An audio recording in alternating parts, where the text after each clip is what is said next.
Hello, citizens of the world. We are anonymous.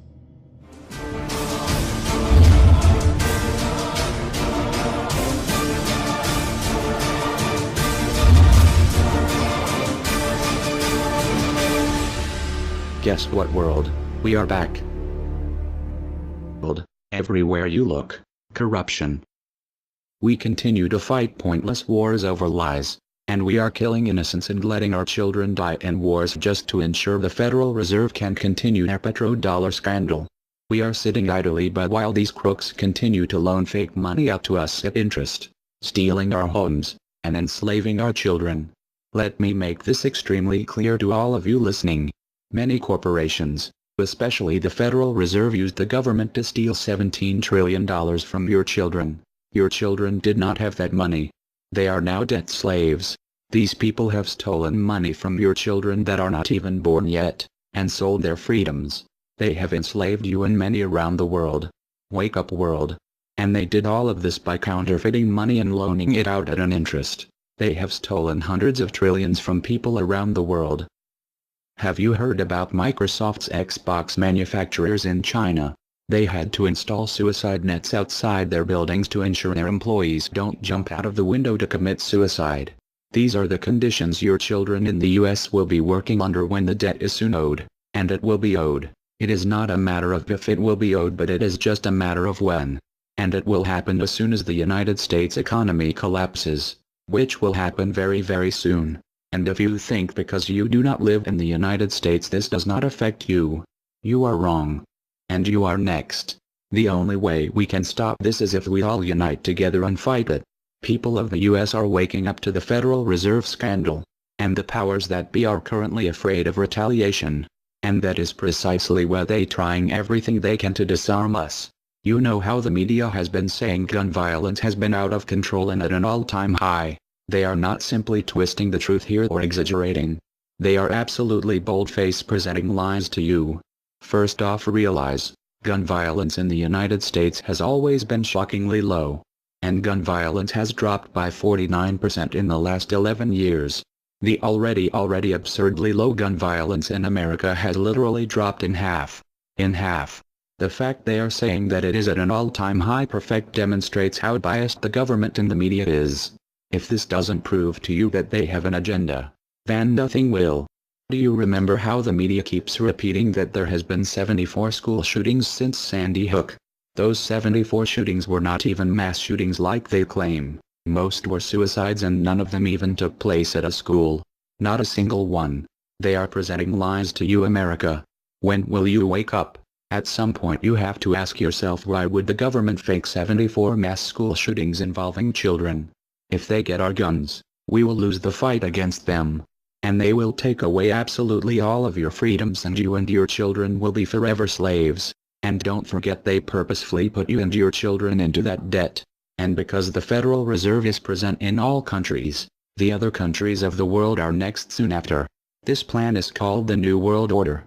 It is the same New World Order the Vice President of the United States called for on national TV a month ago.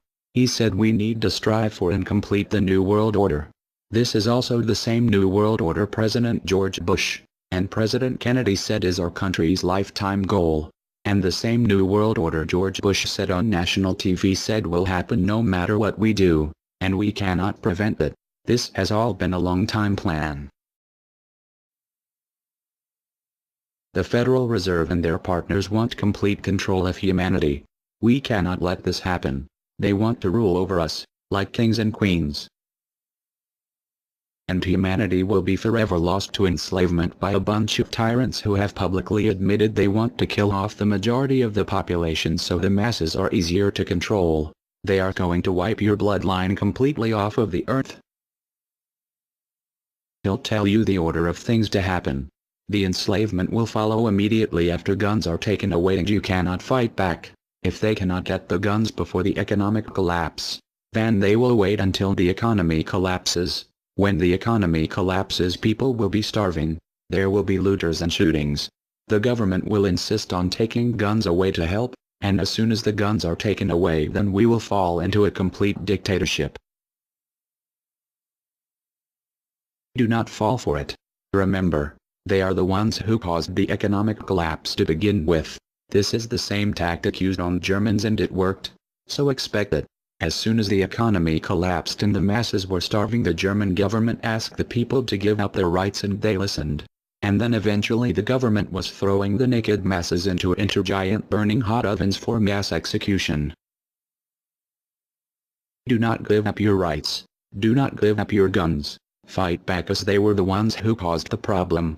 Just so you know, the people who are behind this Federal Reserve scam and New World Order are the same ones who funded Hitler's campaign. Make no mistake, these people are as brutal as Hitler himself, even more brutal. In fact, now we are going to show you some.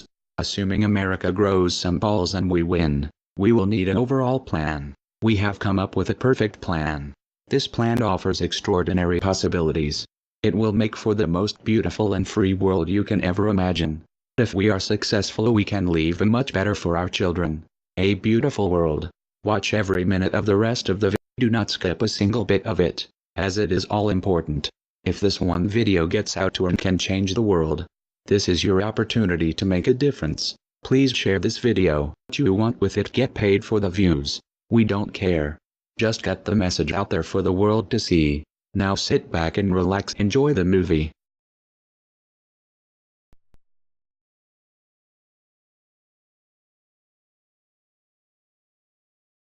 To you? Makes perfect sense. Okay. Anybody else want to throw anything out at us? Sir? I think you're an anarchist and you don't know it yet.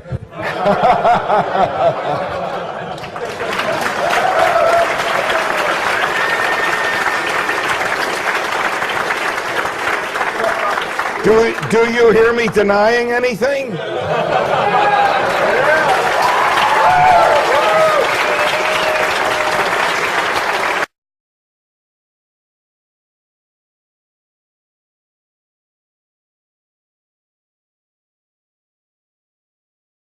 Many people, when they hear the word anarchy, think of chaos and mayhem.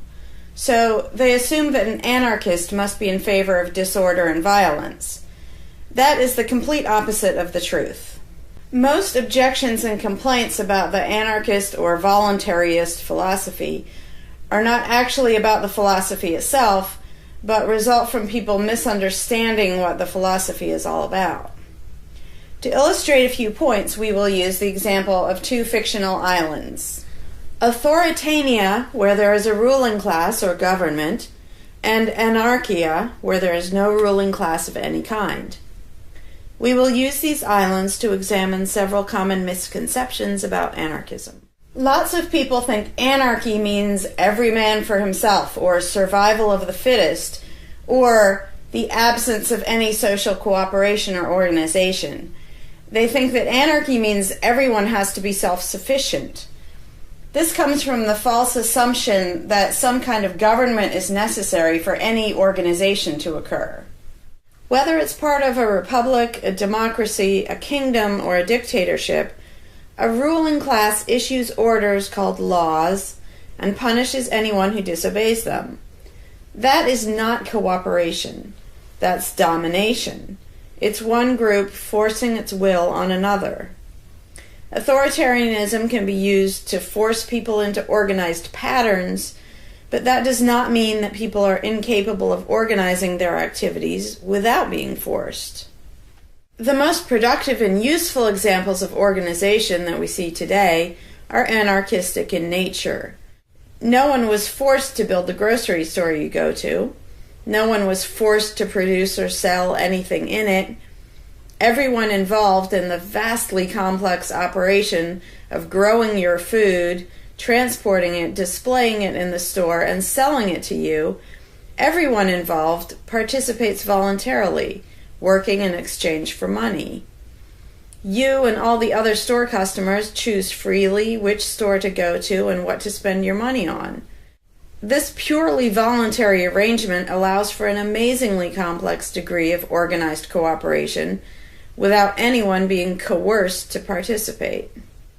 In contrast, under government, a very small group of people comes up with an idea and forces everyone else to participate in it and provide for its funding with tax dollars.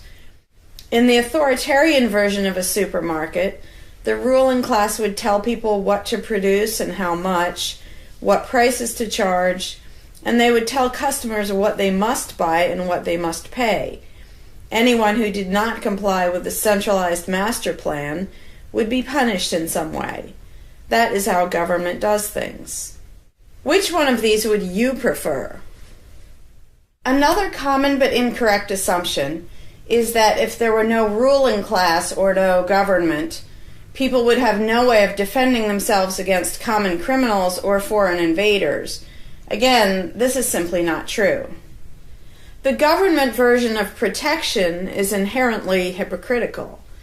Governments will use their hired law enforcers to find and lock up some of the private thugs and thieves and prevent them from preying on people. But every ruling class gets the money for its operations by way of taxation, demanding money from its subjects and punishing those who don't pay up. Oddly, every ruling class insists that it needs to be able to forcibly control and extort money from people in this way in order to protect them from private criminals who might try to forcibly control and extort them. In contrast, if there is no government, people do not lose their inherent right to defend themselves from violence or to defend what they have from those who would take it.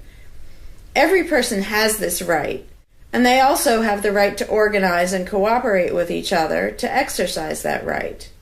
Organizing for mutual defense does not require any government-granted laws or authority. No one wants to be attacked or defrauded, and everyone wants to feel safe. Whether each person takes this on himself or herself individually, or whether they hire and organize others to do it on their behalf, it can be done on a voluntary basis. Those who insist that government is necessary often claim that if there wasn't a government, then smaller private gangs would spring up to enslave and rob people. Organized crime gangs exist along with government, and most people do not understand the dynamics between them and how government enriches and empowers organized crime while appearing to fight it. Black markets enrich organized crime, and money allows them to buy government protection. There's no reason to think they would do as well in an environment of freedom, where they would have fewer ways to make money and would be up against both individual and organized armed citizens. A criminal gang that's recognized as such has far less power than a gang whose aggression is perceived to be legitimate and proper. And that's the gang we call government. When thuggery is called law enforcement, and thievery is called taxation, and self-defense is called crime and terrorism, then even the widespread ownership of firearms can't do much to stop the aggression. Imagine a private gang trying to do the things that government does without the aura of authority, and imagine how a well-armed population would respond to this. The gang would fail quickly and dramatically. Another concern that people have when they first consider the idea of a stateless society is that some people are truly malicious, destructive, and sociopathic. The concern is that these people would be free to do anything they wanted and no one would stop them. But this concern is again based on a basic misunderstanding of human nature. Wherever we have a government ruling class, we still have freelance thieves and thugs who are not deterred by the laws of the politicians. In some instances, they're stopped by force by the police, or they decide not to commit a crime for fear of what the police might do to them. What makes this deterrence work is not the legislation or the official badges, but the simple threat of harm to the sociopath. It really makes no difference whether the threat comes from the police, or another citizen, or even another criminal. A sociopath doesn't care about laws or social rules. He cares about avoiding pain and hardship for himself. This is still true when a government ruling class is not involved at all. If the intended target of a would-be carjacker pulls out a gun, it doesn't make any difference to the carjacker whether that person has a badge or whether there's a law against taking people's cars. Discouraging nasty people from hurting others does not require special authority, only the ability to use defensive force. Ironically, though people hope that government will protect them, having a government, a gang which is believed to have the right to tax and control people, just creates one gang so big and powerful that normal people can't resist it. In short, to create a huge gang and then give it societal permission to control and extort people with the hope that this gang will prevent theft and thuggery is simply a self-contradictory idea, but that's what government always is.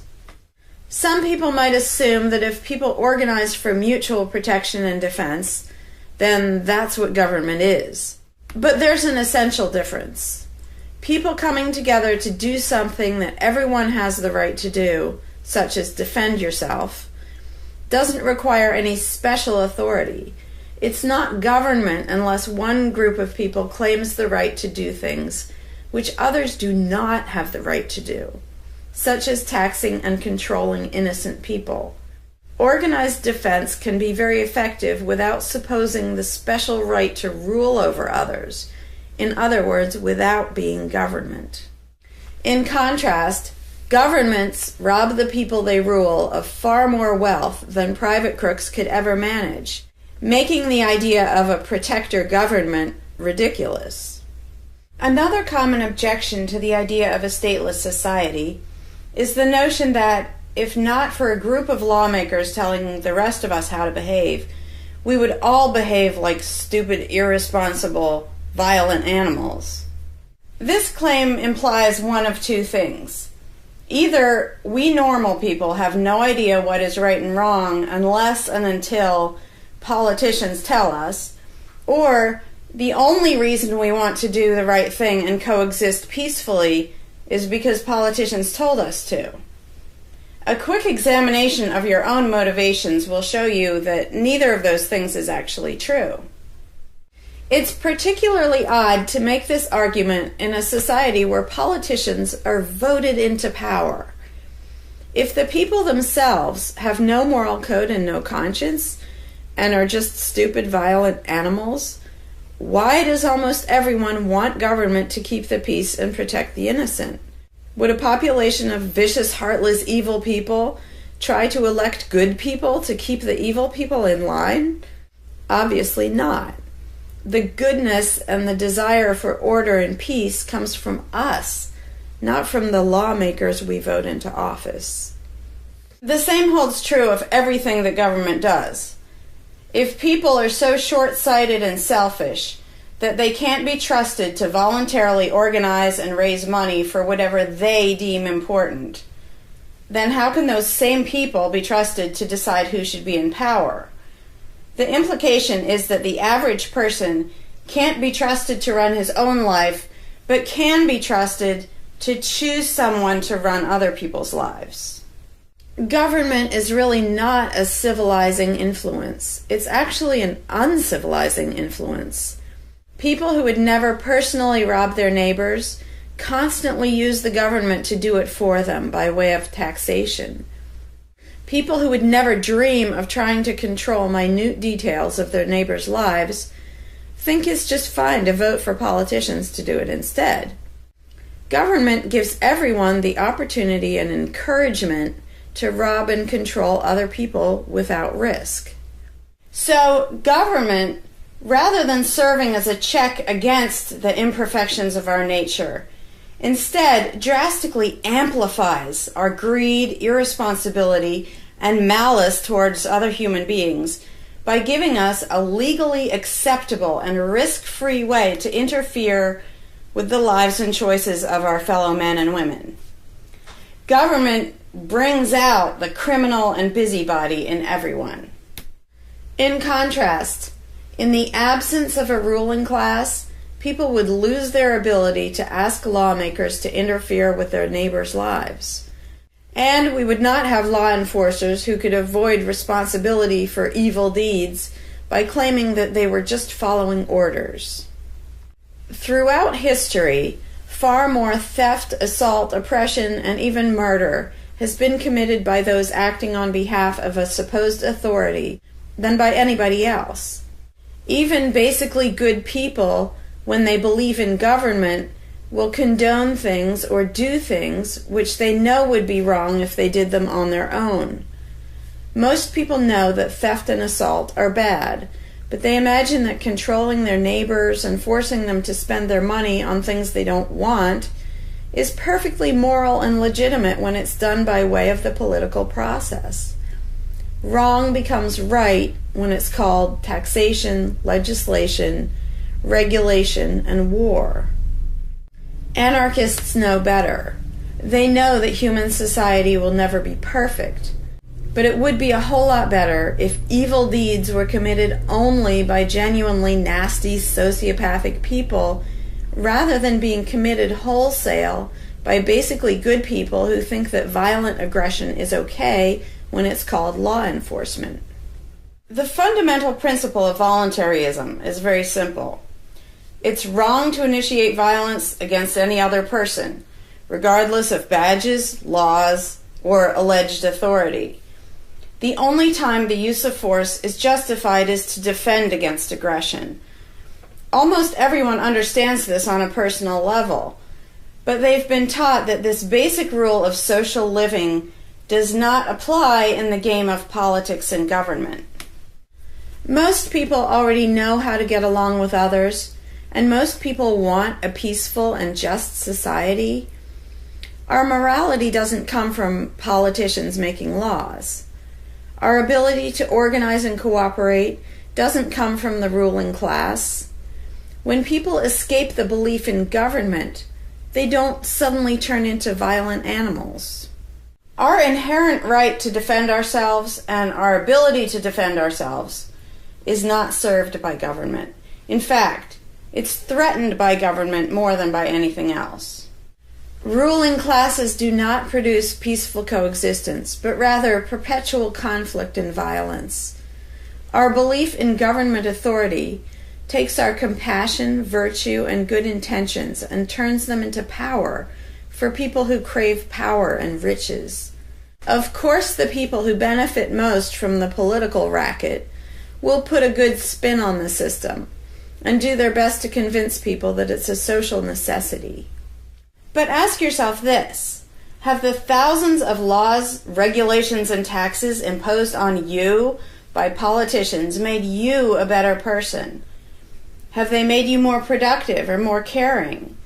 Is the world better off with the politicians taking your money and telling you how to live your life? Or do you think it might have been better off if you'd been allowed to spend your own money and make your own decisions? Is society really best served by a small class of people forcefully imposing a centralized master plan on everyone else? Can the orders and threats of a ruling class make the world what it should be?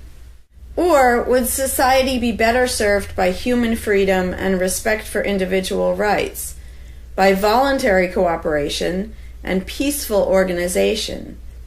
If this second option sounds better to you, maybe you should learn more about anarchism.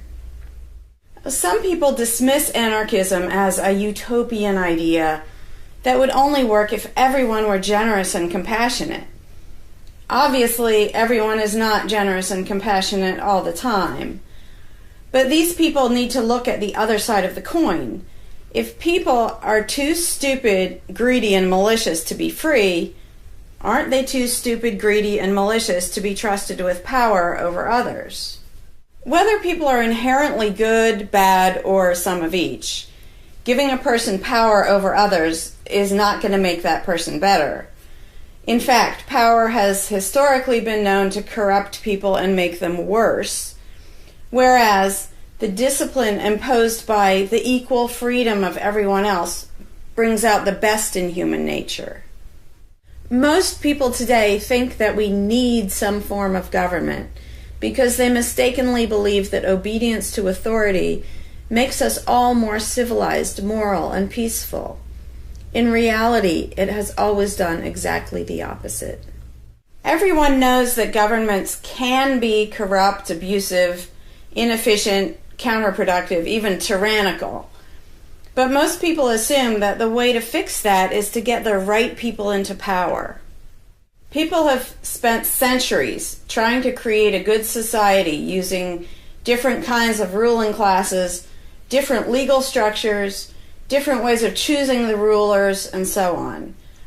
But every governmental construction has resulted in freedom and riches for some, and oppression, violence, and poverty for others. What if, instead of deciding what the throne should look like and who should sit on it, all people of goodwill embraced the non-aggression principle? What if, instead of looking to a ruling class to impose our values on society, we embraced the concept of self-ownership? These principles are simple and easy, to the point of being self-evident, but they're diametrically opposed to the authoritarian principles that most of us have been indoctrinated with. Anarchism does not mean chaos and violence, or every man for himself. Having no government does not mean having no morality, no organization, and no cooperation. Simply put, anarchism does mean that no one is your master and no one is your slave. And that's all it means.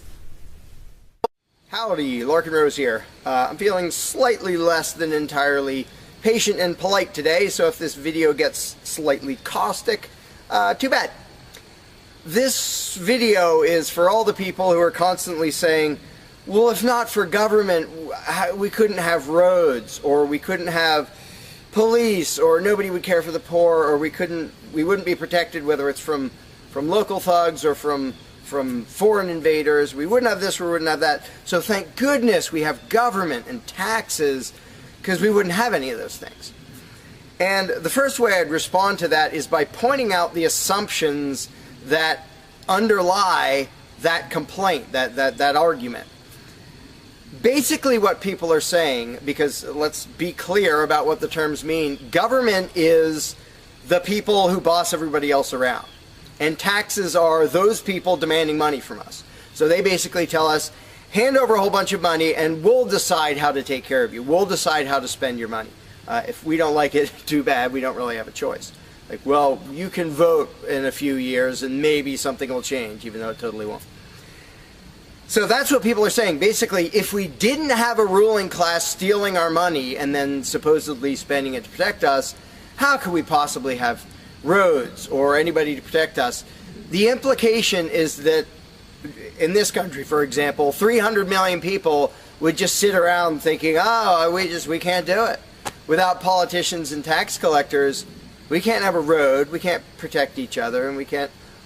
And it rests on this bizarre assumption that things that almost everybody wants, they wouldn't do anything to make happen unless there were politicians forcing us to give them money so they can make it happen. And so an example I like to use is, let's apply the same argument to food, because food is pretty darn important. I think everybody can agree. Let's apply the same argument that statists use about the roads or caring for the poor or protection or anything like that. The argument would go like this. Now, in the context of food, listen how idiotic this is. If we don't have government demanding money from all of us under the threat of caging us, and that's what taxation is, here's the money you have to give us, here's the nasty things we do to you if you don't. If that didn't happen so that they could build a big food production and distribution system and feed us, well, we'd all starve. We'd all just sit around saying, gosh, I wish we had food, but you know, no politicians and tax collectors. We're just going to sit around and starve to death. Now, in this country, nobody would believe something that stupid, because all you have to do is go to a supermarket and see a perfect example of really efficient, organized cooperation that nobody is forced to do. There is no, you know, if you're going to make the argument that people make about roads and protection and all that, you'd say, well, nobody is forced to make any food for anybody in this country. How do you know everyone's just going to say, well, it's not my job, and we'll all starve to death? There's no guarantee. There's no master plan guaranteeing that we'll all have food. So obviously we're all going to starve if we don't have an authoritarian government stealing our money and then making food and giving it to us. Because golly gee, we couldn't possibly do it voluntarily ourselves. Again, in this country, nobody makes that argument because they see it happening voluntarily. Nobody involved is forced to do that. Nobody is forced to make you a single bite of food. There is no guarantee at all from anybody. And yet, Americans are, by and large, hugely overweight. Obviously, we don't have a lack of food. We might have a lack of healthy food. But obviously, we see that example, oh, we can handle that. You know, voluntarily, mutual cooperation, that's fine for food, but for some reason, it's not okay, and we can't even fathom the idea of the exact same thing handling roads, or handling protecting us, or other things that almost everybody wants. So there's, in the question, is this bizarre assumption that everybody will sit around really, really, really wanting something, but because there aren't politicians bossing us around and stealing our money, well, how could we possibly do it? And one of the most common things is, who will build the roads? Which is amazingly stupid to me. Just amazingly stupid. I have here in my pocket a little tiny thing. With this little tiny thing, I can be most places in this country and call people all over the world.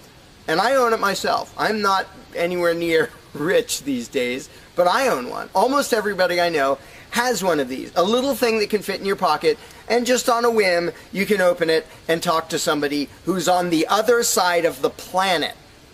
And there was no coercion. Nobody forced anybody to make one of these.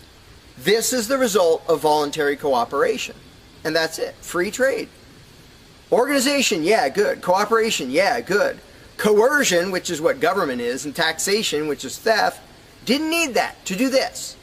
So what these people are telling me, oh, we wouldn't have roads if we didn't have government, is that somehow free individuals, relatively free, interacting voluntarily can make it so I can talk to almost anybody in the world on a little thing that fits in my pocket on a budget that is not a very good budget at the moment, but I still have one of these.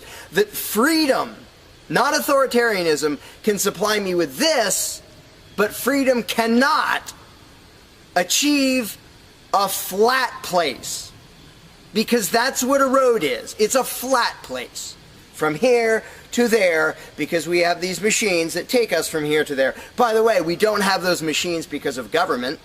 We have those machines because of free enterprise and voluntary interaction and cooperation. The idea that freedom can make a car but can't make a flat place is just idiotic.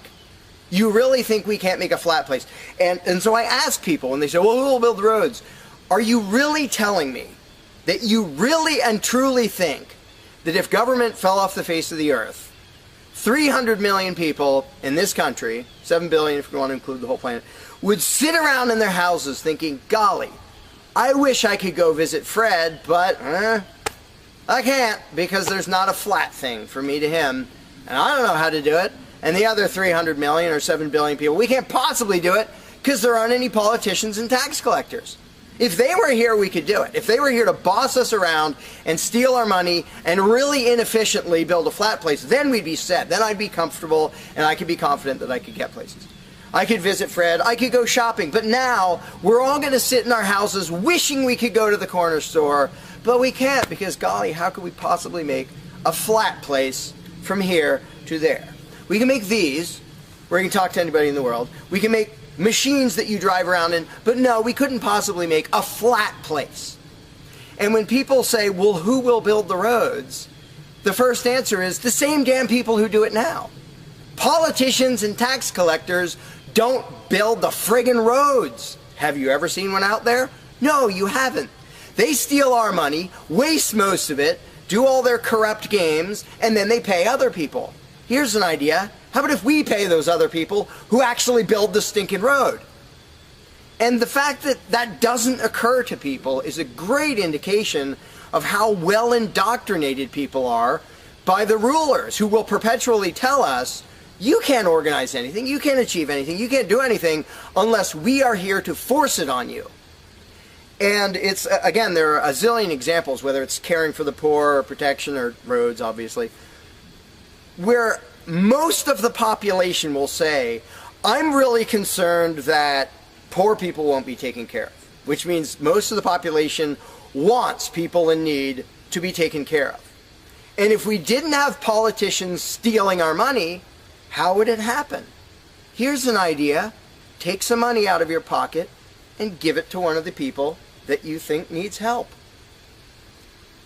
Why would you not comprehend that, but you would comprehend some guy 1,000 miles away passing a law to send an armed thug to take your money, to waste 90% of it, and then give a little bit to somebody who may just be defrauding the system or may actually need it? And the amount of indoctrination required to make people even ask these questions of how could we possibly do this without government? What do you think government adds to the equation? It doesn't add any resources. It doesn't create anything. Everything it gives away, it steals from us first, by way of taxation.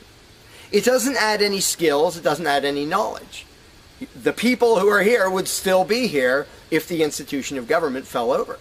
We have all the know-how, we have all the resources, all the technology. The only thing it adds is one group that's imagined to have the right to violently assault and control and extort everybody else. So what the question really means is, how could we have a road, or how could I help that poor, or how could that poor person be helped, or how would anybody protect us if there wasn't a gang of thugs with permission to violently control and rob us?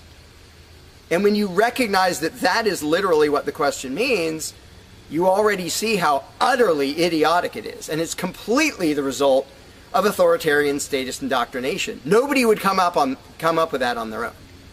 And you obviously don't see that with the example of food or cars or cell phones or anything else. Nobody says, we won't be able to talk to each other unless there's a gang of thugs that's allowed to boss us around and steal our money. And just economically, how stupid you have to be to think that's a good idea. Here are your choices. Let's do this. I'll give you these two choices for how you will be fed from now on. Either you can go spend your own money wherever you want. You can go to the supermarket or the local this or the local grocery, whatever you want. You can go decide what you want, and they'll tell you the price. You decide what you're going to buy and how much. And you can go to different places and you can shop around and you can do all that. That's option number one. But let me warn you, option number one does not give any guarantee that you will be fed. There's no master plan forcing people to feed you. So, oh my gosh, you better be really scared of that option, despite the fact that you can do it day after day and it works really darn well and feeds pretty much not only this country, but with a massive surplus. So that's option number one that apparently statists are scared of. Option number two is politicians will take as much money of yours as they decide to take. Then they will decide what, if anything, they will buy with that money in terms of food to give to you, to feed you. Do you really think that will serve you better, that will feed you better? Yeah, I'm much more comfortable that I'll have I'll be fed, I'll be secure, everything will be okay. If a gang of thugs who doesn't really care about me steals my money and then decides what, if anything, to give me back from what they stole. But that is implied in the question, whatever you put in the blank. How are we going to have blank if not for government? What you're saying is, how can we, the people who really want roads and food and cell phones and protection and all the things that almost everybody wants, how can we possibly have that unless we give someone permission to steal our money and boss us around and then decide what they're going to give us? And the same thing applies no matter what you put in the blank. How will we possibly do blank without government? One of the silly ones is caring for the poor. How will we care for the poor? Think of what that means. Like when more than half the country votes for a party to take care of the poor, it's more than half of the country saying, we're really concerned and we want to make sure that the less fortunate are taken care of, but we don't believe that normal people acting in freedom will take care of them. Well, if the people didn't care about the poor, they wouldn't win the election. By definition, if you vote for a welfare state, you're an idiot. Because either people are heartless bastards and you're going to lose, or people are compassionate and giving and you don't need to win. Just give them your stinking money. But people play the game, and that's the Democratic Party lives off of the idiotic notion that you're all so heartless that you should vote for us to steal your money to give to the poor. And half the country falls for it. Yeah, we're all so heartless that we voted you into office for the specific purpose of taking our money to help the less fortunate. That's just freaking brilliant. How about if half the country just gave their stinking money to the less fortunate? And then the less fortunate would all be rich, because it would be 1 trillion times more efficient than the government version of welfare ever is. Also, it would be actual charity instead of mass theft and corruption and fraud and all that fun stuff. But what takes the cake, the ultimately insane thing, whatever you put in that gap, how can we have blank without a parasitic ruling class and a bunch of hired thieves? It's just a stupid question, but it's extra super stupid when what's in the blank is, how will we be protected? Who will protect us from thieves and robbers if we don't have government? It's the most idiotic question. It's also the most frequent question from statists. So here's what the question literally means. If we don't give a certain gang of people permission to violently control us and take our money under threat of putting us in a cage, who will protect us from people who might commit aggression against us and take our money? Wanting government for that is exactly as brilliant as saying, we have to have a carjacker in our town, otherwise somebody might steal our cars. Government is an appointed thief. If you don't think taxation is theft, first of all, you're a really well-trained slave. Second of all, try not paying, see what happens. See if they say, oh, it's quite all right. Or if they say, no, you're going to pay, or we're going to take your stuff, or eventually we'll put you in a cage. And when people say, that's not theft, because we get something back. Learn to think. And I use this example all the time, and all I ever get is stupid looks from statists in response. If I robbed you at gunpoint of $100, and the next day I gave you a sandwich, and you said, what? I said, hey, now everything's fine, because you benefited. I gave you a service. I gave you lunch, so that retroactively makes it okay that I robbed you at gunpoint. Would you buy that argument? No, you'd say, that doesn't make it okay. I don't care that you gave me a sandwich. And yet every statist makes the exact same argument when it comes to government. Well, we get some stuff for it after they demand our money under threat of violence and putting us in a cage. Then we get services or goods. And we don't get what we asked for, and we get lots of things we didn't ask for. But we kind of get something, and that retroactively makes it okay for them to say, give us this much of every paycheck you make, or we're sending men with guns to take your property. And the slaves justify their own enslavement. I'm proud to pay my taxes. I'm proud to get robbed by a parasitic ruling class and get a little bit back and feel good about it. Like, not only is that legitimate and justified, but I feel proud that I let myself get robbed by a bunch of crooks and parasites. But again, the ultimate thing is protection. When people say, who will protect us from aggressors and thugs and thieves if we don't have a government? Even though what government is, by its very nature, is a gang of aggressors and thugs and thieves. They issue commands. Every law they pass is a command backed by a threat of violence. You have to do this, you're not allowed to do that. Here are the nasty things we will do to you if you get caught disobeying. I mean, everybody knows that, even though they don't usually say it in terms that blunt and honest and accurate. But to say we need taxes to be protected is as stupid as you can get. It's saying we need theft to avoid theft. And the fact that people are trained to use different words so that this theft sounds okay. It's legalized, it's taxation, and we voted for the people who robbed us. Like, we got to elect our local carjacker, and that means he represents us when he demands our car and points a gun in our face. He's serving us as he steals our car, because he's going to use that car and sell it and make money to make sure nobody else steals our car. That is the essence of government. And the fact that you have hundreds of millions of victims of that scam vehemently defending it and saying, I'm not going to give that up. I don't want to give up government. Who would protect us?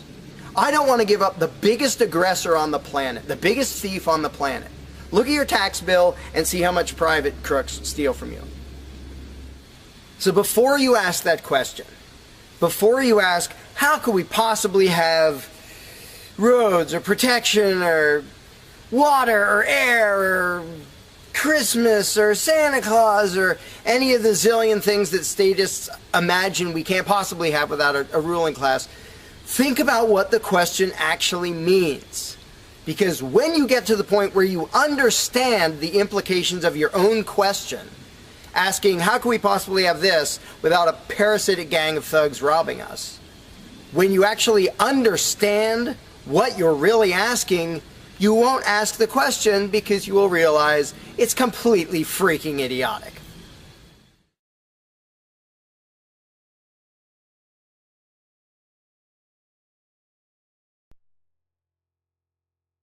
Hey, Larkin Rose here. One of the first things that people are concerned about when they start thinking about a society without a ruling class is, well, what happens to the nasty people? Whether you're talking about people who are just kind of negligent or inconsiderate, play their music too loud at night or leave their trash lying around the woods or whatever it is, all the way up to people who run around attacking and murdering people. So people say, well, what would happen to them? What would we do about that? Some people even go so far as to say, if not for government, there would be nothing to stop people from committing murder and doing whatever other nasty stuff. And it's funny because when somebody says that, there would be no consequences, they could do whatever they wanted and nobody would stop them, the person saying that is implying that he isn't going to do anything. If there's someone running around attacking and murdering innocent people, the guy who said nothing will happen to them, obviously he's not going to do anything or something would happen to them. But not only is he demonstrating his own cowardice when he said there would be nothing to stop murderers, he's also projecting his own immaturity and irresponsibility onto the rest of the world, because he's also saying the other 7 billion people wouldn't do anything about it, which obviously isn't true. I would, wouldn't you? If somebody was running around murdering your neighbors, would you just go, well, there aren't politicians and there's nobody with a badge and we don't have tax collectors and bureaucrats, so, oh well, I guess they're just out of luck, they're going to get murdered. And would you not even protect yourself if there wasn't government? Obviously, lots and lots of people, all the sane people, would do whatever they could to protect themselves and defend the innocent. So to say nothing would happen is just really bizarre. And it comes from having a mentality basically of a little kid in a classroom, where the teacher walks out of the room and the kids are just sitting there. We don't know what to do. No authorities telling us what to do. And Johnny's throwing things at me. And there's no teacher to stop him. Ah! Because most people, having been trained into authoritarian mentality, it never occurs to them that they are the ones who should fix anything, who should stop anything.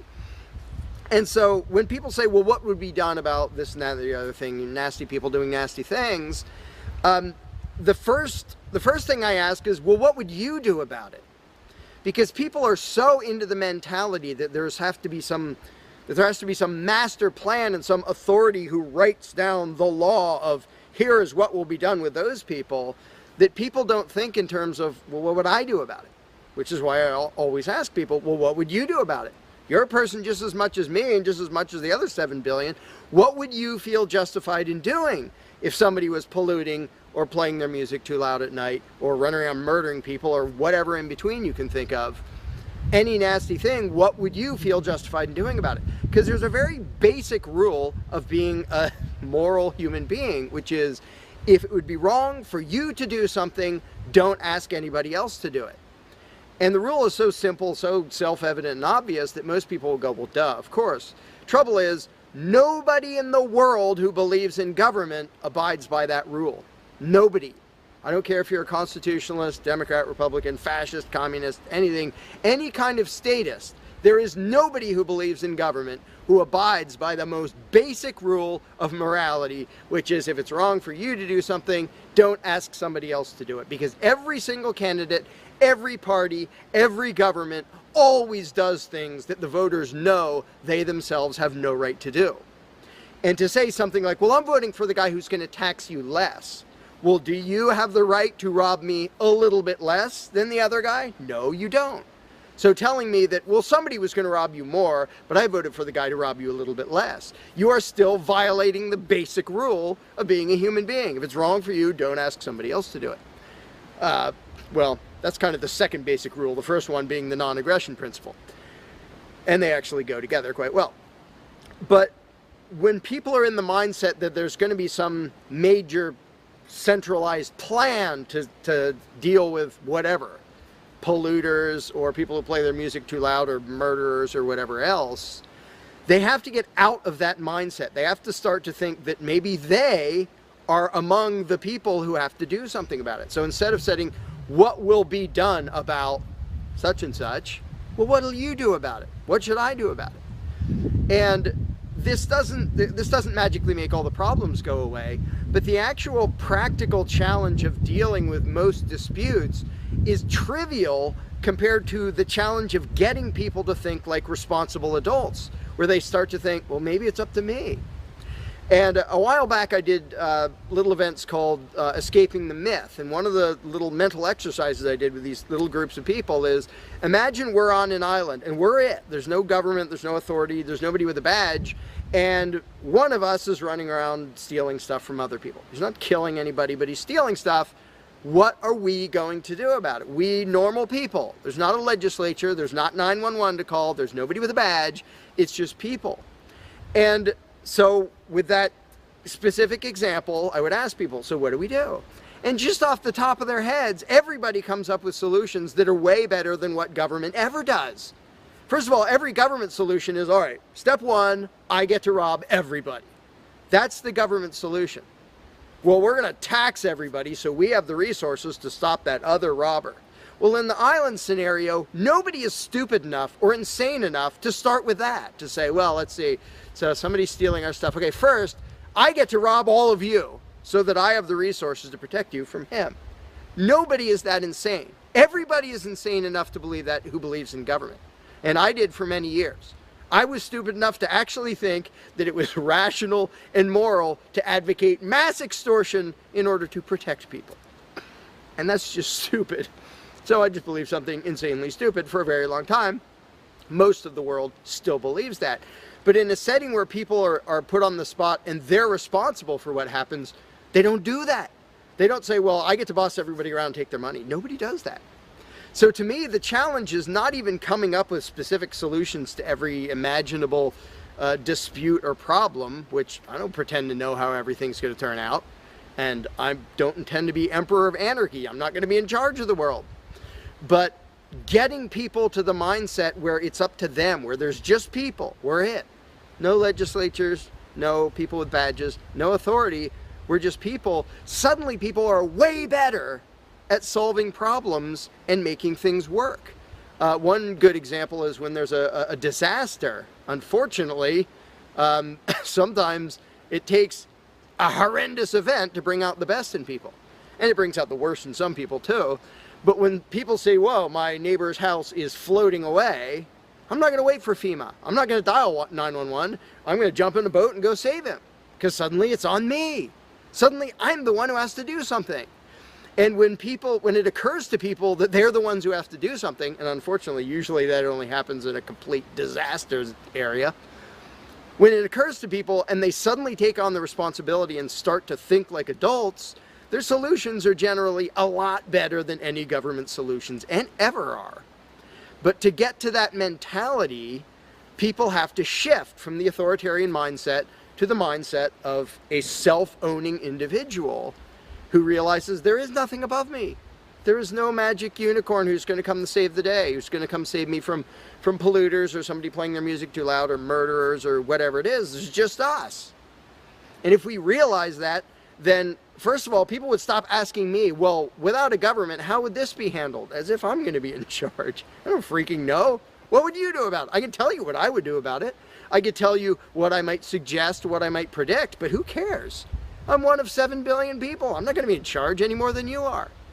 So it's really a mental exercise that people have to think over in their own heads with their own moral codes instead of waiting for some outside answer. And it's why I don't usually get into those discussions of, well, here's my plan for how to deal with this and that and the other thing, because my plan doesn't matter. My plan will not be the best plan for any problem you can come up with. There will be a million people with better plans than whatever I could come up with. So don't ask me to describe how you are going to fix problems. I don't freaking know. And you can see the mind shift in people when they grasp that they own themselves and they suddenly realize, oh, okay, well, yeah, there are things we can do to settle disputes, to protect ourselves from attackers, to do this or that or the other thing. But the first step is just grow up. Stop thinking it's somebody else's business to make the world work. Well, how will the poor be cared for? I don't know. What are you going to do? Well, how will we be protected from this? I don't know. What are you going to do about it?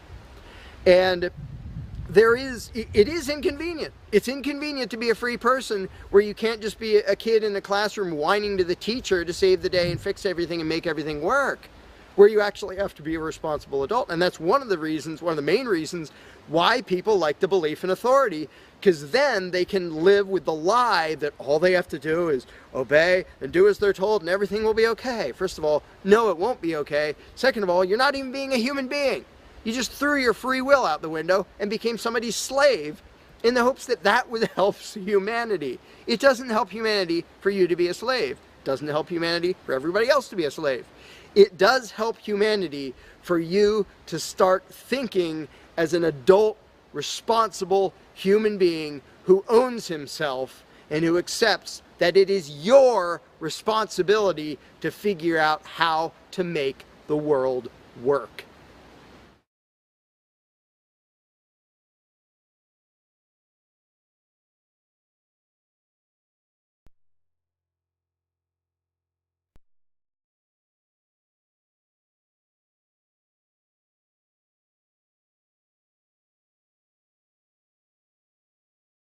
You cannot begin to imagine in how many ways the world is the opposite of what you have been taught to believe.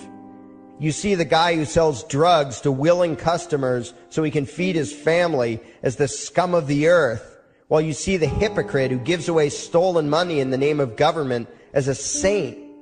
You see the guy who tries to avoid being robbed by the federal thugs as a crook and a tax cheat, but see as virtuous the politician who gives away the same stolen loot to people to whom it does not belong. You see the cop as a good guy when he drags a man away from his friends and family and throws him in prison for 10 years for smoking a leaf. And you see anyone who defends himself from such barbaric fascism as the lowest form of life, a cop killer. In reality, most drug dealers are more virtuous than any government social worker, and prostitutes have far less to be ashamed of than political whores, because they trade only with what is rightfully theirs, and only with those who want to trade with them. The upstanding, church-going, law-abiding, tax-paying citizen who votes Democrat or Republican is far more despicable and a bigger threat to humanity than the most promiscuous, lazy, drug-snorting hippie. Why? Because the hippie is willing to let others be free, and the voter is not. The damage done to society by bad habits and loose morality is nothing compared to the damage done to society by the self-righteous violence committed in the name of the state. You imagine yourselves to be charitable and tolerant when you are nothing of the sort. Even the Nazis had table manners and proper etiquette when they weren't killing people. You think you're good people because you say please and thank you? You think sitting in that big building on Sunday makes you noble and righteous?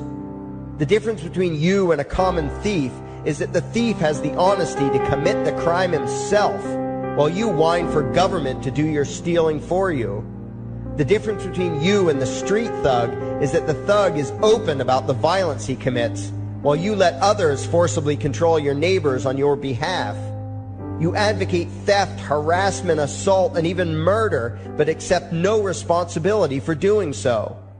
You old folks want the government to steal from your kids so you can get your monthly check. You parents want all your neighbors to be robbed to pay for your kids' schooling. You all vote for whichever crook promises to steal money from other people to pay for what you want. You demand that those people who engage in behaviors you don't approve of be dragged off and locked up, but feel no guilt for the countless lives your whims have destroyed. You even call the government thugs your representatives, and yet you never take responsibility for the evil they commit. You proudly support the troops as they kill whomever the liars in D.C. tell them to kill, and you feel good about it. You call yourselves Christians or Jews or claim to follow some other religion, but the truth is what you call your religion is empty window dressing. What you truly worship, the God you really bow to, what you really believe in is the state. Thou shalt not steal, thou shalt not murder, unless you can do it by way of government. Then it's just fine, isn't it? If you call it taxation and war, it stops being a sin, right? After all, it was only your God that said you shouldn't steal and murder, but the state said it was okay. It's pretty obvious which one outranks the other in your minds. Despite all the churches, synagogues, and mosques we see around us, this nation has one God and only one God, and that God is called government. Jesus taught nonviolence and told you to love your neighbor, but the state encourages you to vote for people who will use the violence of government to butt into every aspect of everyone else's life. Which do you believe? To those about to stone a woman who had committed adultery, Jesus said, "Let him who is without sin cast the first stone."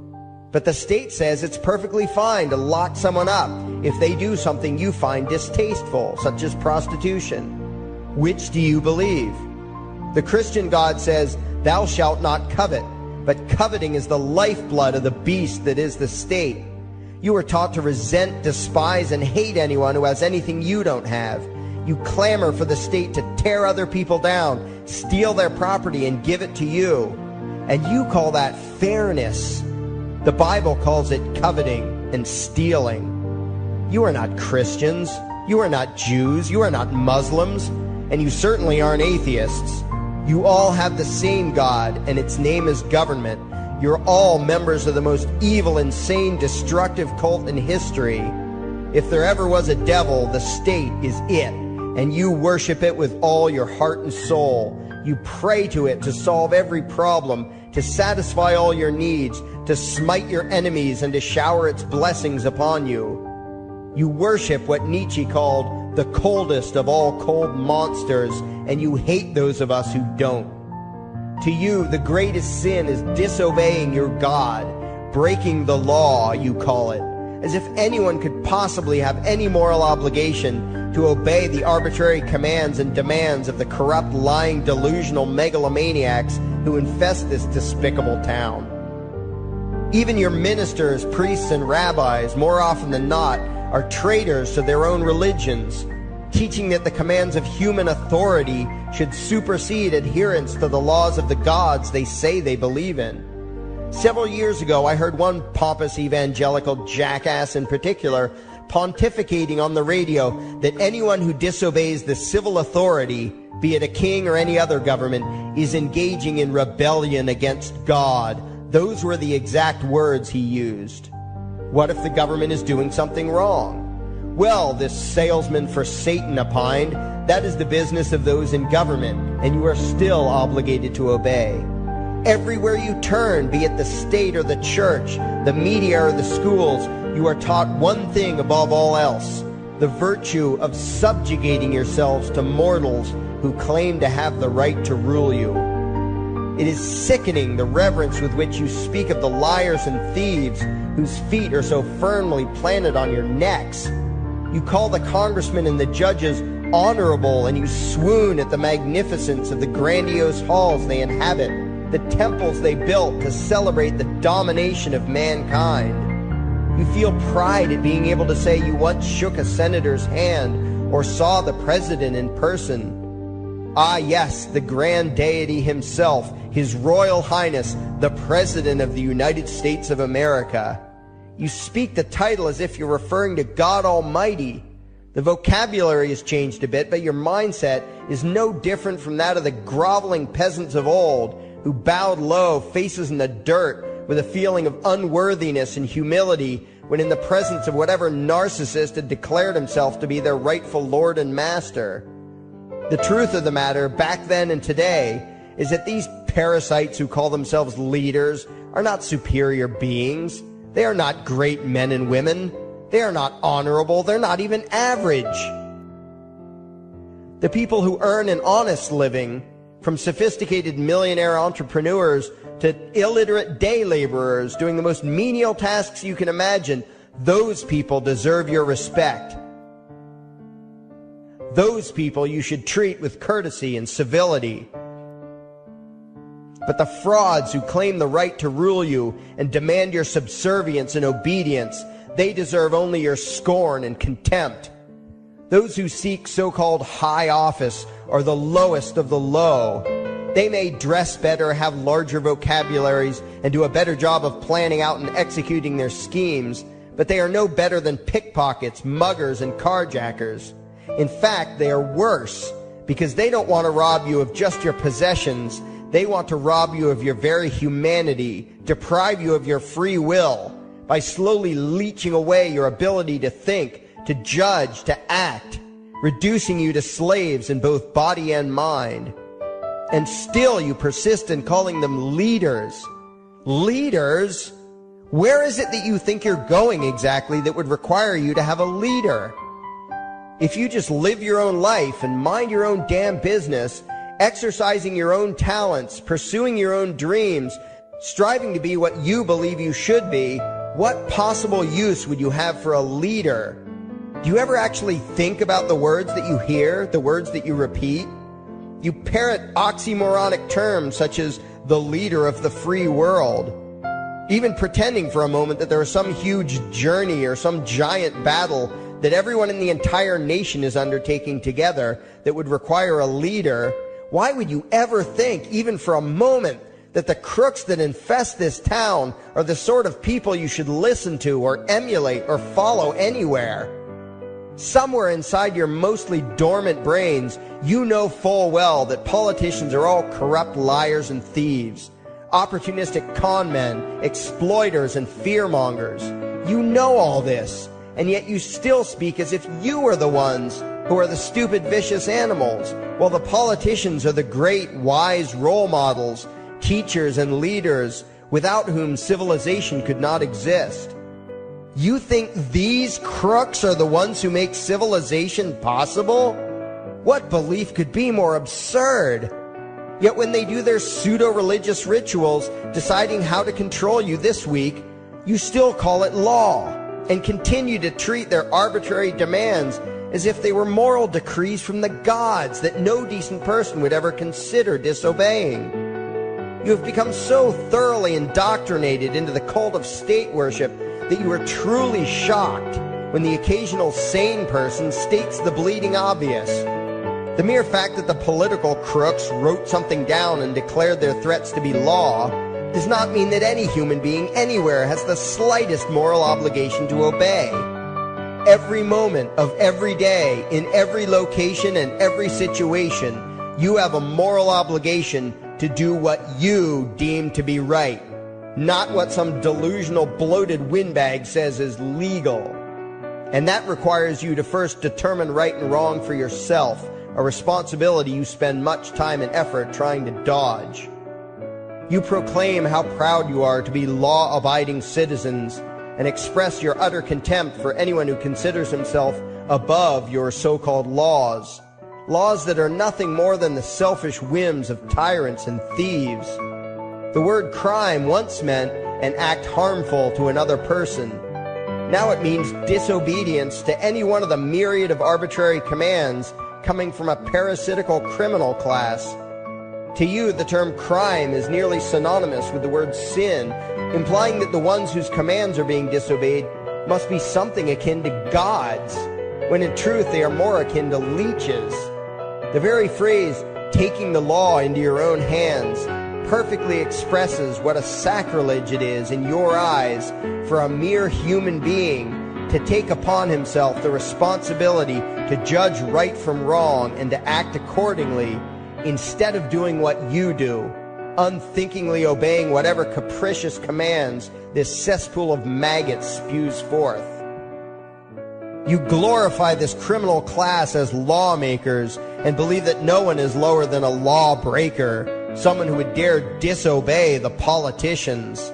Likewise, you speak with pious reverence of law enforcers, those who forcibly impose the politicians' every whim upon the rest of us. When the state uses violence, you imagine it to be inherently righteous and just, and if anyone resists, they are, in your eyes, contemptible lowlifes, lawless terrorist criminals. Like the lawless terrorist criminals who helped slaves escape the plantations. Like the lawless terrorist criminals who helped Jews escape the killing machine of the Third Reich. Like the lawless terrorist criminals who were crushed to death under the tanks of the Red Chinese government in Tiananmen Square. Like all the lawless terrorist criminals in history who had the courage to disobey the never-ending stream of tyrants and oppressors who have called their violence authority and law. And that includes the lawless terrorist criminals who founded this country. Everything you think you know is upside down, backwards, and inside out. But what has to take the cake, the height of your insanity, is the fact that you view as violent terrorists the only people on the planet who oppose the initiation of violence against their fellow men. Anarchists, voluntarists, and libertarians. We use violence only to defend ourselves against someone who initiates violence against us. We use it for nothing else. Meanwhile, your belief system is completely schizophrenic and self-contradictory. On the one hand, you teach the young slaves that violence is never the answer.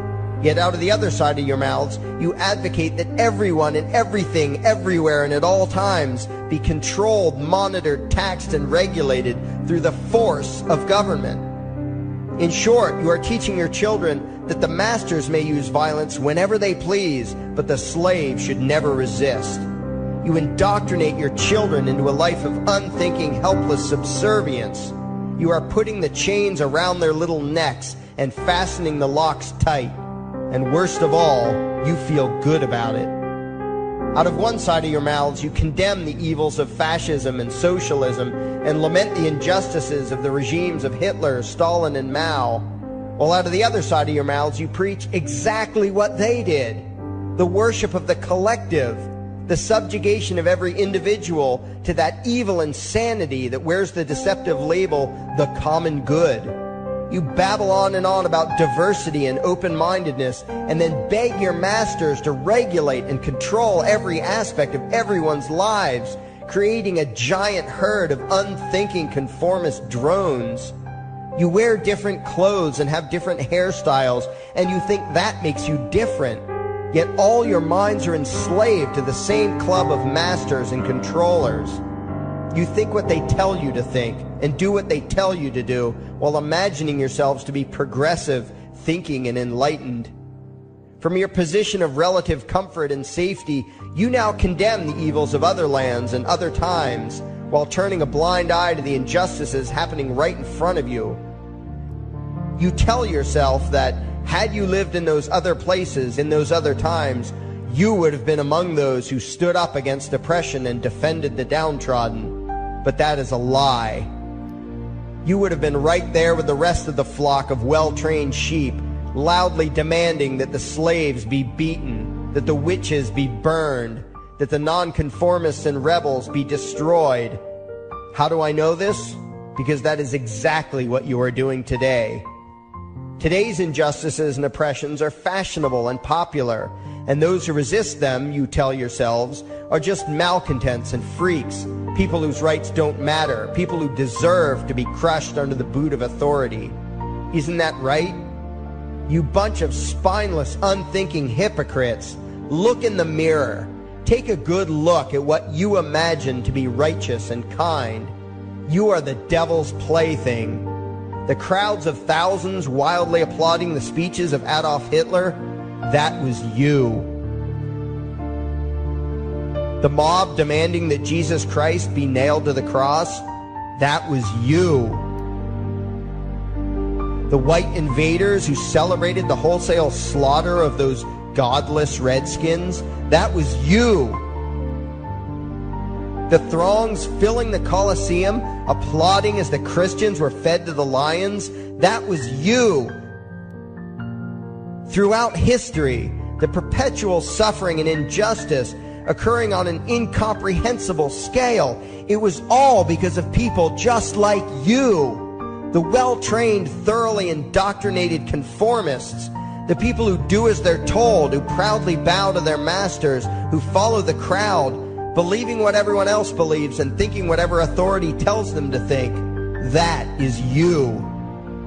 And your ignorance is not because the truth is not available to you. There have been radicals preaching it for thousands of years. No, you are ignorant because you shun the truth with all your heart and soul. You close your eyes and run away when a hint of reality lands in front of you. You condemn as extremists and fringe kooks those who try to show you the chains you wear because you don't want to be free. You don't even want to be human. Responsibility and reality scare the hell out of you, so you cling tightly to your own enslavement and lash out at any who seek to free you from it. When someone opens the door to your cage, you cower back in the corner and yell, "Close it, close it." Well, some of us are finished with trying to save you. We've wasted enough effort trying to convince you that you should be free. All you ever do is spout back what your masters have taught you, that being free only leads to chaos and destruction, while being obedient and subservient leads to peace and prosperity. There are none so blind as those who will not see. And you nation of sheep, would rather die than see the truth.